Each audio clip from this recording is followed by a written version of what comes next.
Pessoal, acabamos de chegar no Córrego do Cassimiro. Nós vamos conversar com a escritora e compositora Edir Nascimento aqui na casa dela. Vem comigo. Oi, Edir! Oi, tudo bem? Sejam bem-vindos. É um prazer recebê-los. Podemos entrar, Edir? Vamos entrar, claro. Então, vamos lá. Gente, a dona Edir, ela já tem um tempinho que está me chamando, me cobrando a presença Quer passar nossa. por ali? Vamos, do programa Conexões, aqui na casa dela. Ela disse assim: Regiane, eu quero que você venha aqui na minha casa, porque eu quero te mostrar, além das minhas obras literárias, eu quero te mostrar também o meu cantinho, o meu jardim. Aí, ó, minhas florzinhas. Agora, outra coisa que eu vou aproveitar e falar para o nosso telespectador, para já não se assustar, a gente vai chegar nessa história. Gente, a dona Edir tem os traços de quem, hein? Super conhecido aqui em Caratinga. Mais pra frente eu vou falar de quem que ela é, irmã. Apresento? Daqui a pouquinho, né, dona Edir? Sim. Olha, então me conta aqui, seu cantinho.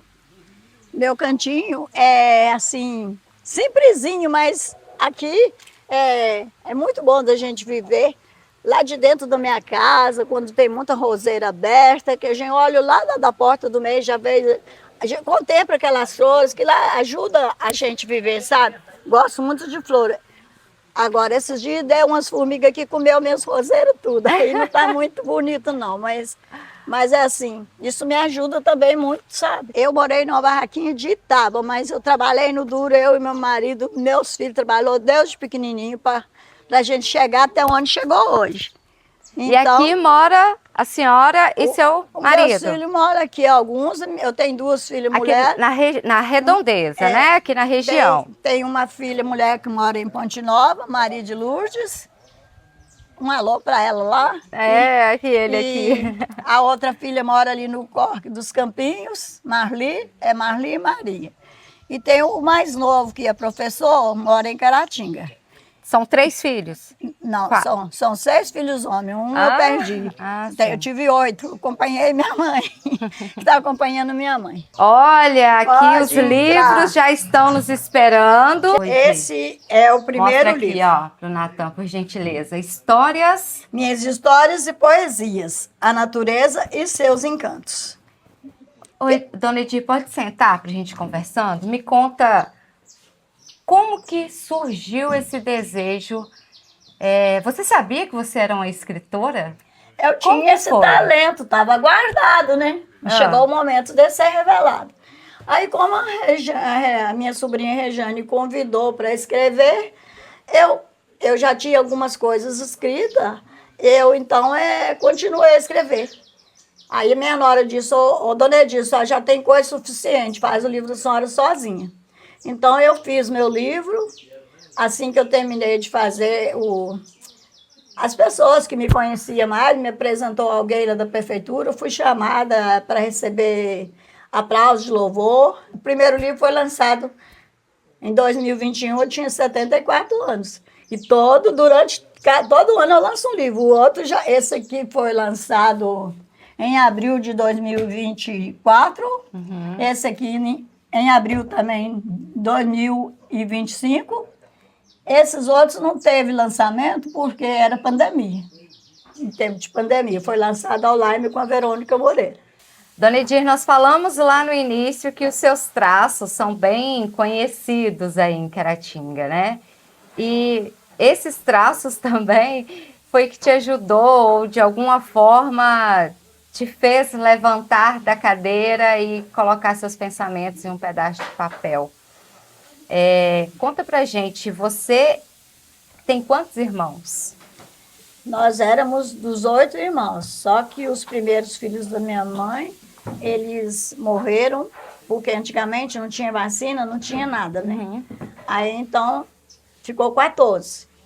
Desses 14 que sobreviveram, depois faleceu um irmão de um acidente trágico, chamado Mirto. E no ano de 2018, eu tive 4 perdas. Dos 8, 19, 4 perdas de familiares, que me deixou muito sentimental. lembranças doloridas e que me fez eu contar as histórias neste livro aqui. Contei todas as histórias, tudo que eu passei, todas as dificuldades que eu passei na vida foi contada aqui.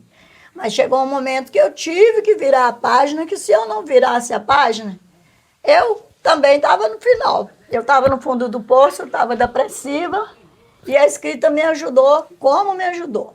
É um microfone. Quando eu comecei a escrever, depois que eu virei a página, comecei a escrever poesias. Tudo virava poesia. Era um passarinho que voava, uma orquídea que abria. Eu fui no fundo do poço, mas eu renovei as minhas forças escrevendo, porque através da minha escrita eu me tornei conhecida e fui bem recebida na sociedade, o meu trabalho. Essa escrita me ajudou, onde que eu busquei alívio para minhas dores, né? E tornei conhecida, fui convidada. Ano passado eu visitei escola na biblioteca, visitei umas 3 escolas. Eu fui convidada na escola de Santa Efigênia, de Dom Modesto, para falar para as crianças. Em Dom Modesto, ano passado, eu fui convidada a ser jurada no recital de poesia. Então, eu me sinto útil. Isso me faz muito bem, sabe? Ô, dona Edir, e você só teve até a 4ª série, é isso mesmo que você estava me falando? Sim. E na 4ª série já se destacando, ganhando prêmios. Conta pra gente essa história. Então, antigamente não tinha escola igual tem hoje para roça, para todo lado, né? Então, minha mãe começou a ensinar em casa mesmo, ela comprava o livro do ABC, começava a ensinar aos 7 anos. E em 1956, surgiu o grupo escolar no bairro das Graças. Aí as professoras passaram conversando com os pais que tinham que pôr os alunos, os filhos na escola, porque senão ficava sujeitando os piores empregos e coisa e tal. Aí meu pai me matriculou e logo eu fui para a escola. E lá na escola, a gente aprendeu de tudo com uma professora só. E a minha professora tinha muito carinho por mim. Ela me passou, tem homenagem dela no jornal. Ela me passou um áudio que eu fiquei tão emocionada que eu nem dormi à noite, porque ela me elogiou demais. Apesar que eu era aquela menina que estava lá atenta, com vontade de aprender. E a gente tinha um caderno de poesia, toda semana ela passava uma poesia. E comemorava, todas as datas festivas eram comemoradas, né, na escola. Então, eu era escolhida, junto com a outra colega, para falar a poesia, que a gente destacava, segundo ela, falava com entonação. Que a poesia, você tem que seguir o ritmo da poesia para ela ficar bonita, né? Se ela for triste, você vai ter que saber falar com uma voz triste, de acordo com a letra, eu acompanhava. E ela fala que eu sempre fui destaque na sala de aula. Você lembra de algum trecho? Lembro. Então, tem uma poesia que eu falava, era de Olavo Bilac, que eu falava, sempre gostava demais, Pássaro Cativo, Olavo Bilac. Armas num galho de árvore ou açarpão, e em breve uma vezinha descuidada, batendo as asas, cai na escravidão. Dá-lhe então uma esplêndida morada, a gaiola dourada. Dá-lhe alpiste, água fresca, ovos e tudo. Porque é que, tendo tudo, não há de ficar o passarinho mudo, triste, arrepiado e sem cantar. É as crianças que os pássaros não falam, só gorjeando a sua dor que exala, sem que os homens possam entender. Se os pássaros falassem, talvez os seus ouvidos escutassem, esse cativo pássaro iria dizer: não, não quero teu alpiste, gosto mais do alimento que procuro na mata livre em que voar me viste. Solta-me, covarde, não me roubes a liberdade. Deus me deu por gaiola a mocidade, mas quero voar, voar. Prefiro meus ninhos humildes, construídos de folhas secas, pracidos e escondidos entre os galhos das árvores, amiga. Muito bem, Não, dona Edir. E olha, essa poesia é muito legal, porque reflete a liberdade que você tem aqui, então, esse contato com a natureza. Mas tem muitos versos ainda, eu não lembro. Você já pensou, tem 70 anos. Eu tirei diploma, eu estava com 12 anos. Então, tem muitos anos que ela está gravada aqui. Quando terminou a 4ª série, não tinha faculdade naquela época, não. Minha mãe não deixou que eu continuasse a escola, que acho que tinha que pagar. Eles tinham condições, mas disseram que moça não podia ficar andando para a estrada fora. Não podia falar em escola comigo que eu chorava, porque eu gostava demais de estudar. A minha professora levava na casa dela em Caratinga. Ela me levou para falar um discurso para o padre lá na catedral, na época que eu estudava. Eu decorei 7 folhas, de um lado e do outro. Falei até doer o queixo, mas falei sem errar uma palavrinha. Eu tinha muita facilidade para decorar, sabe? Eu ouvia uma música no rádio, daí a pouquinho eu já saía cantando a música também. E tudo que ela perguntava, antigamente estudava nos livros, né? Geografia, história do Brasil. A gente estudou várias matérias. Matemática, eles não falavam matemática, eles falavam aritmética antigamente, língua pátria.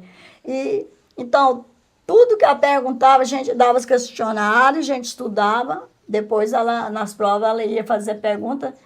Eu sempre respondia na ponta da língua, nunca errava, sabe?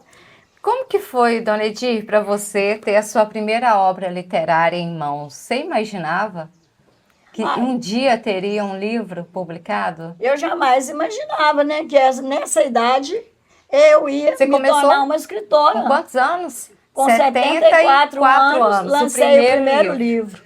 E hoje, são quantas obras ao todo agora? Tem outras já escritas, igual eu te falei, está revisando. Mas só as 4? Aqui tem as 4 no momento. Muito bom. E então, cada uma delas eu fui melhorando mais. E conta trechos da história da sua vida. Do que você viu, viveu, basicamente isso? A maioria que conta as histórias da minha vida são essas. E também tem a história de Caratinga aqui. Aqui dentro. Tem, no início tem a minha ascendência, que eu sou... nós somos descendentes de João Caetano do Nascimento, que é fundador, ajudou a fundar Caratinga, né? E então, acho que ele é tataravô dos meus pais. E o meu avô, Américo Teixeira, foi um dos primeiros habitantes de Caratinga. Tinha muitas lavouras de café, né? O primeiro carro que rodou em Caratinga foi do meu avô. E então as pessoas acharam a história importante. E minha mãe contava para mim durante o tempo que ela estava dentro de casa aqui comigo, que ela ficou 6 anos eu cuidando dela. Eu cuidava da minha mãe. E o Joãozinho da Matinha, que é o meu irmão falecido, ele todas as quarta-feiras estava aqui com a gente, visitando a mamãe, era muito querido da minha mãe. E a minha mãe morreu 19 de julho, e o Joãozinho também fez a partida dele no mês de setembro, 22 de setembro. E eu estive com ele na noite que ele morreu, até meia-noite jogando baralho. Então, aquela morte, para mim, foi a coisa mais dolorida, porque foi muito, muito sentimental, que eu nunca esperava, né? Eu nem tinha saído de casa ainda depois que minha mãe tinha falecido, né? Aí eu falei, 10h30, eu falei, Joãozinho, gente, vai embora. Mas o Antônio levantando para ir embora, ele falou assim, não, tem tanto tempo que vocês não vêm cá, senta aí, vão ficar aqui mais. Eu falei assim, apesar que hoje é o primeiro dia que eu estou saindo de casa, depois da morte da minha mãe. Aí a gente ficou mais um pouco, eu convidei o Julinho, meu irmão também, nós jogamos baralho, ele pôs o telefone em cima da mesa, tá ouvindo aquelas músicas sertanejas, que a família toda é muito sertaneja, gosta muito de música raiz, né? Ele ouviu as músicas tudo, foi bem difícil, foi muito difícil esse momento para mim. Aí então, 8 dias depois da morte dele, eu sentei aqui nesse mesmo lugar, tinha um sabiá com um ninho. Sempre eu tive uma samambaia naquele cantinho, não era essa não. E aí eu pensei, vou escrever uma música sobre a morte do meu irmão.